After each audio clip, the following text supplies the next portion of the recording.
time is your most valuable resource.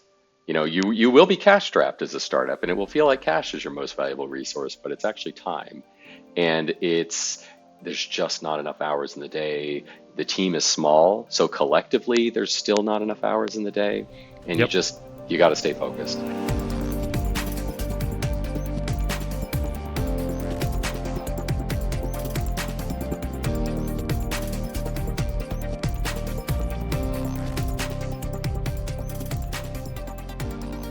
A few weeks ago, I was working with a client to finish up their new manager development program. And we were working on the final section, which is always on goal setting. And this is always the trickiest section for a new manager development program because every organization does goal setting differently. They all have different messages and different things that they want to focus on. For this particular organization, the thing that they wanted to focus on was teaching managers how to help their team prioritize. When you're a company, especially a startup, trying to move really quickly, often the things you choose not to do are just as important as the things that you choose to do. On this week's episode of the Leadership Launchpad, I am excited to welcome Dan Ceperley. Dan is the co-founder and COO of LeoLabs, a private company that tracks objects in low Earth orbit to help protect satellites and ensure the safety of space operations. When your company sells information about objects in orbit, you kind of have to have a global scale in order to have a product at all. That means building and operating tracking stations all around the world. And in order to move quickly, Dan and his team had to stay laser focused on their mission and not get distracted. This conversation covers a lot of ground, and you can expect to learn the role of leaders in helping their teams stay focused and not get distracted, the difficulty of shifting from doing to leading, and the importance of learning how to simplify information when you are communicating. Before we get into the discussion, I do want to remind you that if this is your first time listening to the show, please make sure you subscribe so you never miss a future episode. And if you happen to be someone who's responsible for developing leaders in your organization, then I would love to talk to you. If you need some help, please reach out to matt@bettereverydaystudios.com, and we can see what Better Everyday Studios can do to help build better leaders in your organization. With that, let's get into the conversation with Dan Ceperley. Dan, welcome to the Leadership Launchpad. How are you doing today? I'm doing well. How are you, Matt? I'm doing excellent. This is going to be a fun conversation. I already know. I've been in and around the space world for a really long time. It's been a large passion of mine, but I'm sure a lot of our listeners may not be as familiar with this. If you could describe what is space situational awareness, and how does LeoLabs fit into that? Yeah, space situational awareness is basically making sure you understand everything that's going on in space. And so there are now over 10,000 satellites operating in low Earth orbit. There's a lot of debris in orbit, and there's a huge number of launches these days, just a lot more satellites going up into orbit. And then add on top of all of that, the technology is just getting better and better. So they're getting more nimble, they're doing more interesting things, and it just becomes really difficult to stay on top of everything that's happening in space. Yeah. Yeah, and correct me if I'm wrong, but because I was at Vandenberg, what was Vandenberg Air Force Base, now Space Force Base for a long time. And forever, space situational awareness has been an exclusively government domain. Is that right? Like it was the government kind of doing it, and private companies like yourself is relatively new. Oh, absolutely. We're kind of in the first wave of private actors really playing a big role. And even LeoLabs effectively came out of government programs. So starting back in 2009, I was at a research lab, SRI International, that was working on an Air Force Space Command contract and then later a DARPA contract, trying to figure out how to better track all these innovative new satellites. The fear was these new low-cost CubeSats were going to go into orbit in such numbers, they were going to darken the skies, and the space surveillance network couldn't keep up. So we were looking at commercial sensors, academic sensors, scientific sensors. How can we bring those to bear relatively quickly, on a much faster timeline than might be traditionally taken to build a space telescope or a space radar. And Yeah. so after about 8 years of research, we said, oh, we got the tech, but it needs to be operational. The tech we were playing around with, the scientists want to do science most of the day, Of course. and Of course. so it's like, yeah, you can't do space situational awareness as a part-time job. So let's build some hardware to make it happen. And so we raised some venture capital, spun the company out of that research lab, and since 2016 have been a standalone company, just building out a global network of radars for the purpose of delivering space situational intelligence, or actually we now call it orbital intelligence for the globe, for all commercial Oh, satellite okay. operators, government space agencies, and the like. Excellent, excellent. I want to touch on that kind of that network that you're building really quickly, but before we get there, I do want to ask the question for you because I think most people, even if they don't know what space situational awareness is or space intelligence, they've seen those maps of space and all the satellites that are surrounding the Earth, and everybody's freaking out. Oh my gosh, it's getting so crowded! And I think years ago, I remember Elon Musk specifically talking about it because I think they were getting ready to launch the first version of the Starlink satellites, like the original like test version. It was like the size of a fridge, and so, I can't remember if it was Elon or somebody else, but they made the comment of just like, okay, we're going to put up 40,000 of these. Imagine if you had 40,000 refrigerators spread over the entire surface of the Earth. Like you could wander around your entire life and never find a refrigerator. Like there's just a lot of space, and it was a way of describing how much space there is. But they're also moving really fast. So I guess, just to kind of ask you from your point of view right now with all these with the huge number of launches that we're doing, especially in low Earth orbit, like is how crowded is it getting, really? So this is an active topic of debate across the Yeah. industry. And Yeah. to your point about things moving quickly, I'd note that the average closing speed in low Earth orbit is 12 kilometers per second. Yeah. So many times faster than a speeding bullet. And Yes. so if you even clip another satellite or you get hit You're with a done. small piece of debris, you're done, you're Yeah. smashed. Yeah. And then the debris, it keeps going, it doesn't fall Yeah. out of orbit. So you're just left with, it's like you've got more trash speeding down the highway. So Yeah. my contention would be, I don't think we are near the limit of what we can put in low Earth orbit, as long as we have much better organizational technology. There's more and more Ah. concerns about like, hey, if I'm launching a satellite, I got to wait for a window, a really clear window to Okay. get a rocket up into orbit. Well, there are windows. The problem is the turnaround time to go from assessing it to planning it to getting paperwork filed and approved can be long. This can be Yeah. days. And by that Yeah. point, your predictions can be bad. It's kind of like predicting the weather in a sense. Space weather actually pushes the debris around a little bit, so you can have Yeah. out of date predictions. Or if you've got a launch scrub, you need to roll back a day or so, then you got to scramble and redo all of that. And with modern technology, it shouldn't have to be that big of a problem. The one other issue I'd point to is there's also not close coordination between all the actors. So there's Yeah. various countries and companies that aren't sharing their plans where the satellites are going. So it's kind of like you're driving down the freeway and you can't see other people's turn signals. You've got no idea if they're even obeying the same traffic laws as you, and yet you're supposed Yeah. to be speeding along the freeway, kind of working with them. And so there's a big push to Yeah. to update that. And I'd say, LeoLab's role in all this is we're trying to be that independent source of information. We've got Yeah. this network of 7 radar sites around the world, continually watching low Earth orbit and producing data that's now relied upon by many satellites, many different government space agencies, US and the allies, to get kind of independent confirmation. Even if I'm not in direct coordination with these other satellites, at least I can know what they're doing or get Yeah. alerted about surprises that Yeah. might be coming up. Yeah, that makes a lot of sense. I mean, to put it in kind of aviation terms, it's like, and how busy is an airport? Well, it's a totally different game when you have air traffic controllers and a control tower versus if you don't. And if every plane was just on their own, kind of doing their thing, then you're not going to be able to support very many takeoffs and landings. But as long as you have those structures in place that people like you are trying to provide, you can suddenly do a whole lot more in the same volume. That makes a lot of sense. Yeah, So absolutely. yeah.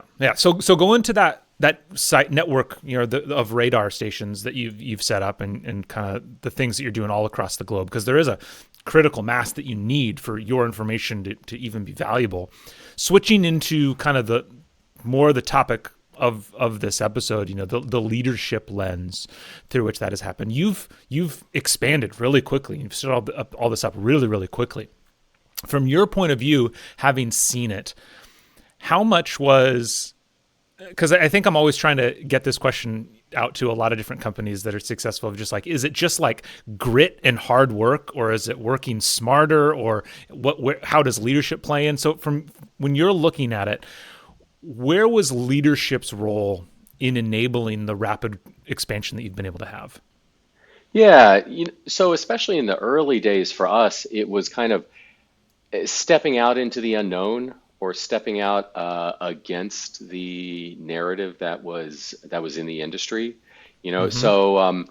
and kind of in a few ways. Probably the biggest was, back in 2016 when we started, all of these changes in low Earth orbit hadn't happened. Yeah. Mega constellations weren't a thing, Yeah. reusable rockets weren't a thing. I don't even think the commercial crew was, Yeah. programmed to the International Space Station was a thing at that point, and but CubeSats were a thing, and we Yeah. said, well, the numbers are growing, and they're growing in low Earth orbit, and there's so much money and so much effort going into things like mega constellations, and also look at SpaceX. Given their track record, I'm going to bet that they're going to reuse rockets. Something. Yeah. It's that's the horse I bet on. Um, so we said, hey, low Earth orbit is really where all the change is going to be. So, as a business, as a startup, you want to go where the disruption is and where the growth is, because that's where the opportunity was. But at the time, most of the discussion around the industry, especially if you got over to the defense side, was more geo. The problem is out at geo, and there were a bunch of people with telescopes, which are really good for geo, who were talking about the geo problem, and nobody else had radars. And so we were the only ones who could really Yeah. do radar for low Earth orbit. And so I remember so many panels I was sitting on where it was like five people who wanted to talk about geo and telescopes, and me wanting to talk about LEO and radars. And it was just a big part of it was kind of staying the course and just continuing to talk about it, Yeah. continuing to talk about it, continuing Yeah. to talk about it, and then also building. The other big thing, the reason we started LeoLabs was we didn't want to spend a career on a single project like a single radar, and maybe hubris, but we were like we can do this better, and so just step out of I like the it. I like it. traditional avenues, raise the venture capital, go build the radars, and we did. And actually, we're now by far the industry leading data source for low Earth orbit, but in the beginning it was counter to the common narrative. Was there any times you mentioned staying focused, and I think that's a big thing. That's a big role of leaders, kind of at every level. Certainly at the top, but even at the bottom, it's just like really figuring out like what are the important things and keeping your team focused on the important things. You mentioned you were that outlier voice, kind of thinking about the other things. Were there potential distractions or times where you kind of be like, no, we're not going to do that anymore. We're not going to do that thing. Were there opportunities where you could have been distracted and not have been successful, where the vision really had to be like honed? Yeah, absolutely. Also, huge numbers of distractions, and in fact, some of the best advice I ever got was from a few of our early advisors. So I got it from many people. So obviously, a lot of people have been burned by this, but they said um, time is your most valuable resource. You will be cash strapped as a startup, and it will feel like cash is your most valuable resource, but it's actually time, and there's just not enough hours in the day. The team is small, so collectively there's still not enough hours in the day, and Yep. you got to stay focused. And yes, there's a ton of distractions. I mean, there's all sorts of. We came out of the research and development world. I'm a PhD electrical engineer. Yeah. Most of my founders were too. We like research. There's a lot of interesting research projects to work on. Unfortunately, Always. very few of them directly apply to your specific business model and what you specifically are setting out to build. And Yeah. you have to make the conscious decision. Yeah, we're not going to do that, or we're not going Yeah. to do it now. When we're Yeah. larger and more established, we can come back and do it. Um, Yeah. there's also lots of little partnerships you can do. Yeah. And I had to tell our team, and collectively we decided many times, we're like, yeah, we want to grow the industry. We want to be good partners to startups, and we want to be good partners to researchers and all this. But if we do that right in the beginning, we're not going to help anybody. The company is Yep. just going to crater, and it's not going to be a force for good. So we're going to have to ignore it for a while. And then when we're Yep. established and we're a much bigger company, and we've got all these really great capabilities, and then we can come back to all of that, and we can Yeah. help do all those things we wanted to do. I love that phrase that you use, the not right now. You know, there because there's endless good ideas out there, and deciding not to do something doesn't mean you're saying it's a bad idea. It's just not something that you can afford to do right now. Because as you said, time is the ultimate resource, and so you just have to be laser focused on kind of what you're doing. You mentioned kind of how you got started. I remember, if I remember correctly, when we first talked a few weeks ago, you mentioned that when you became a leader, you were kind of chosen to be kind of a bridge between a couple different groups. Am I Oh remembering yes. that correctly? How did you first get started as a leader? Oh yeah. That way. In hindsight, I got lucky. One of those. It's good to Yeah. be good, and it's Yeah. good to be partially Yes. good and partially lucky. Well, this is probably Yes. a little more the luck category. But yeah, the so when I started at SRI International, they were working on this project to test the Allen Telescope Array, a scientific instrument Yep. for satellite tracking, and Yep. they got to use the instrument part time, and the scientists, of course, were going to continue to use it for science. But it was a bit of a culture clash. So there was the researchers at the University of California, Berkeley, and then also the SETI Institute, the Search for Extraterrestrial Intelligence. They're doing their science mission, and then there's Air Force Space Command, which wants to, test this out for satellite tracking. And well, the scientists are great at doing science, but these science projects, they don't have heavy management. It's a few principal investigators. They run at it, Yeah. Yeah. and they produce good results. But it takes time. There's all sorts of course corrections. It's a very fluid environment. Air Force Space Command, I guess, as you know, much more rigorous, a lot heavier A little bit. management, A and little bit. so those cultures just clashed. And on both sides, lots of great intentions. It's just difference in culture. And so yeah, so I was fresh out of UC Berkeley, a grad student.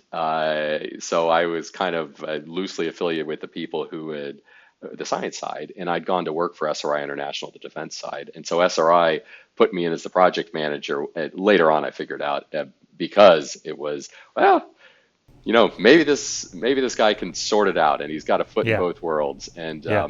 I like to think it went pretty well, but it was certainly learning to swim by just jumping into the deep end and trying it. So Yeah, I mean, when you think back to that time, what were some of the early lessons that you had to kind of learn, or things you had to figure out as you got thrown into the deep end?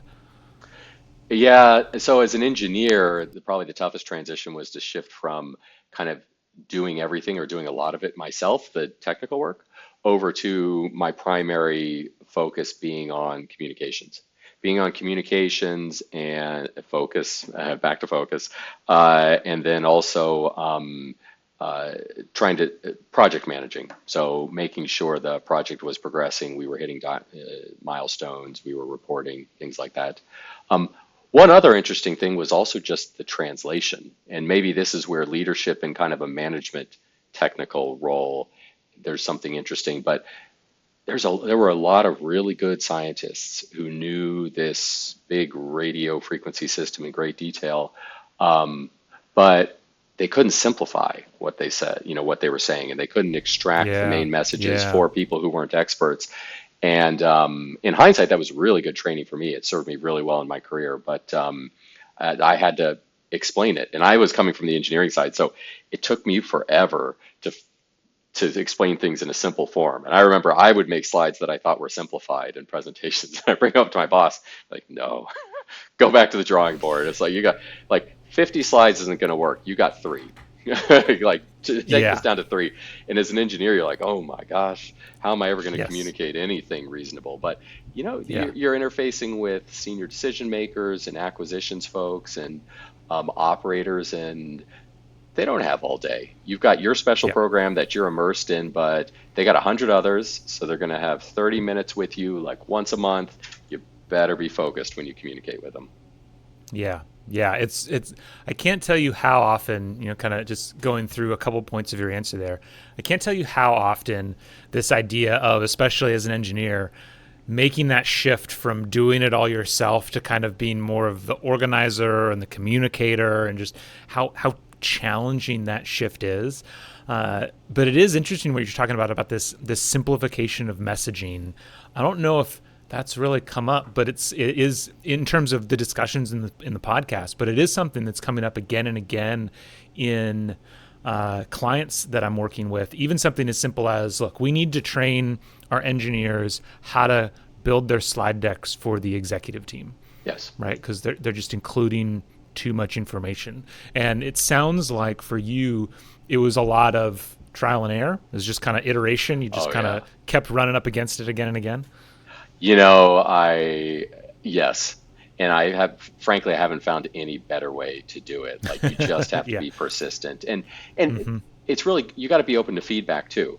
Like you Yeah. got to listen. And often the feedback comes across in pretty negative terms. But if you Mm. can just, relax and take the emotion out of it, there's a lot to learn every time you get swatted aside because, it's too detailed. Yeah. But yeah, and then ultimately, the ultimate simplification was pitching investors for the company. Yeah. Like, I bet. you know, you not only do I you bet. have just a few slides, you've got a 30 Yes. seconds to get your message across, and that's it. Yeah. Yeah. So the technical management was good prep for that. Yeah. One other thing I might say, patience is really important when shifting from being an engineer over to being more of a manager, because at least the Hmm. challenge for me is you get faced with some challenge and the instinct is to do it yourself. And you're like, I can do it myself. But then if you Yeah. ask somebody else to do it, they can't do it in an instant. And you're kind Yeah. of sitting there trying to hold yourself back saying, I should just dive into this and get it done and I'll get it done faster. But in reality, you might not necessarily get it done faster. What you're really trying to force upon yourself is the patience to just give that person time. Like maybe they need a few hours, maybe they need a few days, maybe they need a few weeks. You're Yeah. just going to have to give them the task and then trust them to get it done. And Yeah. you need to stay in touch with them. You need to communicate, but just having that patience, at least for me personally, was tough. Yeah. Yeah, I feel you there, and I think that patience can go everything from, like you said, you have a challenge and you want to just like get it done, to even just kind of sitting in a meeting and like sitting on your hands Yes, and just kind of like, I'm just gonna, I have something to say, but I'm just not going to. I'm just gonna let my team yes, talk it out. yes, absolutely. And yeah, and once you get good at it, you can really spot that. Yeah, actually, there's a lot of stuff going on. A lot Yeah, of good things going on, and then yeah, you can also spot when the patience isn't warranted. There's certainly plenty of yeah, times where it's nope, don't be patient, be very vocal, partially dive in yourself, but at least in the beginning, I had to let the pendulum swing too far towards the yeah, patient side, like force myself to yeah. be patient so I learn it, and then you can be more precise when you dial it in and the pendulum swings back. Yeah. So how do you see that now? Because I think, so if we think about that, when you first start out, the impulse is to be on one side of that pendulum and say like, "Oh, I'm going to do it now. I'm going to give the answer. I have the good idea. I'm going to solve the problem." And then for you, you had to develop it, swing to that other side of, I'm going to maybe wait too long. How do you think about finding the balance? How do you judge whether you're being too patient or not? When are the times where it makes sense to just get your hands dirty and do it yourself, or give your own answer? Yeah, and I'd say a fair amount of it at this point is kind of instinct, but there's Yeah. things like if there's if there really is a short deadline or a high profile deadline coming up, it's Mm-hmm. that just it goes to the top of my priority queue, which means I'm going to stay more on top of it. Yeah. There's also many things where it's like I have to be the one presenting it, or I have to be the one, defending it in a meeting, in which case I've really got to very thoroughly understand it, and that warrants a lot more kind of hands-on. Yeah. And then in other cases, especially where you've got teams that have worked together for a while, or leaders that have proven themselves repeatedly, it's pretty straightforward to just be hands off. You're like, all right, I know this is right up their alley. Let them take it. Yeah. Let them run with it. And then for the big gray zone cases where it's like, hey, this is something new, or it's a new mixture of people, or it's kind of an unknown priority, um, then it's just, I find a lot of frequent conversations, and the team meetings are good, but I also err on the side of kind of extra one-on-one or small meetings just to check in, because that's where you detect where are the roadblocks that aren't being surfaced, Yeah. or kind of or can you find an unspoken kind of bias that is steering the project aside. Yeah. And so, um, but yeah, I don't have a single solution for it Of all course. beyond the library of like just raw experience. Yeah, it's super situational. Depends on, yeah, the individual project and the deadlines, the person you're dealing with. Yeah, what your relationship is like. I'm sure there's endless varieties for how to come to that conclusion. So we've talked a bit about a lot of different qualities that have kind of come up with in terms of how you see your role as a leader. Of, you got to have a certain level of patience. There's a lot of communication. There's distilling of information. As a person kind of at the top looking down at LeoLabs, when you think about leaders in your organization and some of the managers, closer to the work maybe, what do you see as the primary thing that you're looking for them? What's the primary role of, first time or frontline managers in technical organizations? Yeah, at least for us, the thing we focus on first is moving people over to lead small technical projects, or I should say, small technical teams. The project can Okay. often be quite large or quite challenging, but Yeah. start them out with a small team, generally with people they know, because then it sets them up for success. It's kind of an environment where they can still be doing a fair amount of it. So you don't have Yep. to fight, at least for me, you don't have to fight the patience battle all the way to Mm-hmm. conclusion Mm-hmm. right away. But set them up for that. Mm-hmm. Or also if it's a very clear outcome or a very clear priority, like it's a high priority project, it's got to get done. This is the outcome. There's something clear for them to drive at. It's a good place for them to start because a lot of the Mm. organizational barriers fall down, because everyone around them Yeah. understands the priority and understands the timeline, and will generally take down the barriers. If it's more speculative or it doesn't appear to be high priority, that sort of thing, that's where all the bureaucratic hurdles kind of bubble up and crop up. Yeah. So Yeah. Yeah, so it's kind of setting somebody up for a position. There's so many different levels or layers to what it means to be a leader, and yeah, some of it's the kind of like the political stuff of figuring out you're making sure you're getting things. Sometimes it's clarifying the message. Sometimes it's getting to know people, and so you know it's like giving in somebody's first leadership role, you don't necessarily want to throw them into a position where they have to fight all of those fights at once, where they have to build trust with the team. They have to figure out what the whole point of the project is. They have to struggle for resources in order to complete the project. It's like, let's get rid of a couple of those and just give them kind of a softball initially. yeah, in a sense, give them a softball, and for the people who do really well, you can kind of rapidly level them up. Yeah. Yeah. And also it's good feedback because generally everyone they'll do well on a few aspects and maybe not on a few.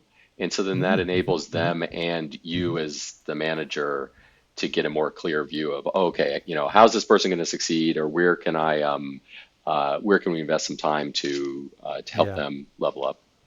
Yeah.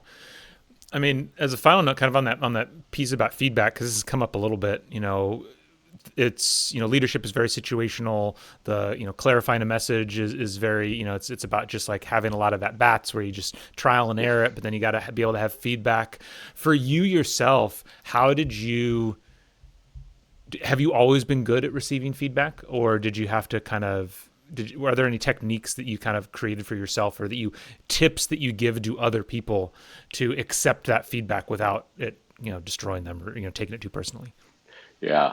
Um, I was trying to think in the moment if I've always been good at receiving feedback. I don't know. Probably mixed. But Yeah. I had a few projects along the way where just they were kind of tougher management environments.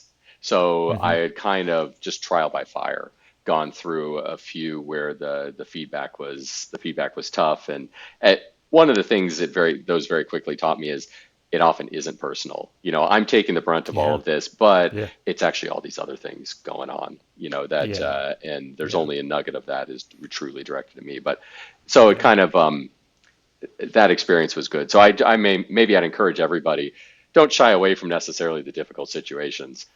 You get a lot of learning out of those situations. Yeah. In the moment, they're tough, but Yeah. the silver lining is you get a lot of good feedback. The thing that helped me, especially early in the company when I was fundraising, Yeah. was to think through both outcomes. So I pitch an investor, then generally you wait a few days for some feedback, and then you come up on that next phone call, and thinking through, all right, if they say yes, how am I going to take it? And if they say no, how am I going to take it? Mm. And the obvious thing to do is to think through yes, because Mm-hmm. oh yeah, I'm going to get the money, I'm going to go off and bring these other Mm. investors in, and I'm going to close the round and build the business. Great. But when you're pitching, 99% of the time the answer is no. So you're Yeah. going to get a Yeah. lot more no's. Yeah. And so thinking through just I would write down a few questions, like what would I want to know? Like I have suspicions about why they would say no. Can I get those validated so I can Mm. improve the pitch? And I remember a few times, so I made a point of telling the investor right after they said no, I said, thank you. It was really helpful to get a quick turnaround, because both of our time's valuable, and I appreciate you coming back to me fast. And if I might ask, it would help me to understand what was wrong with the pitch. And I remember a few investors just made the comment. They said, "Oh wow, we've never had anybody actually just ask us Wow. for Really? feedback in Wow. probably in a non-confrontational way. Ask us for feedback." And Sure. Yeah. generally they would take a few more minutes. So they might take 5 minutes and they might run you through a few points. They'd never go Yep. through in great detail, but at least they'd give you the categories. Yeah. Maybe it was the technology didn't connect or the market size didn't connect or Yeah. something in the financial model didn't connect. And it was always really useful. And then I think it also helps you just build up a reputation, so Yeah. then you're going to see them later. There's not all that many investors. And so, they remember you as somebody reasonable to talk to. So it Yeah. keeps the door open. I love that tip so much. I think, when we talk about one of the things that comes up a lot in getting better at receiving feedback is curiosity. And so what you're talking about is really like front loading or pre-planning your curiosity. So that so that you're not in the moment just trying, grasping for straws of, oh, what should I ask? And so, that can apply to, you're getting ready for your annual review and just think through, okay, so if I don't get my bonus or I get a lower rating than I expected from my boss, what am I going to ask them and have, and so it almost allows you to short circuit your emotional reaction in the moment with this other question that helps you react better in the moment. It sets a standard for you where people now see you as somebody who's genuinely asking for it, and it gives you information that you can then get better at. So that is such a fantastic tip. I love it. Yeah, I think we got to end on that. That's been awesome. That's awesome, Dan. This is a great discussion. Thank you so much for being here today, Dan. Oh, well, it's an absolute pleasure, Matt. I really appreciate it. And I hope some of this will be helpful to a lot of people out there.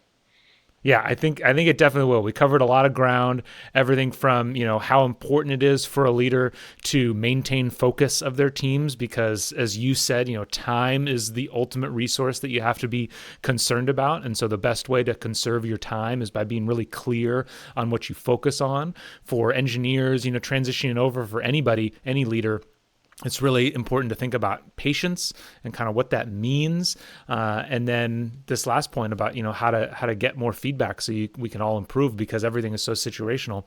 This has been fantastic. I'm sure people will get a lot out of it, and I look forward to keeping in touch. That sounds great. Me too.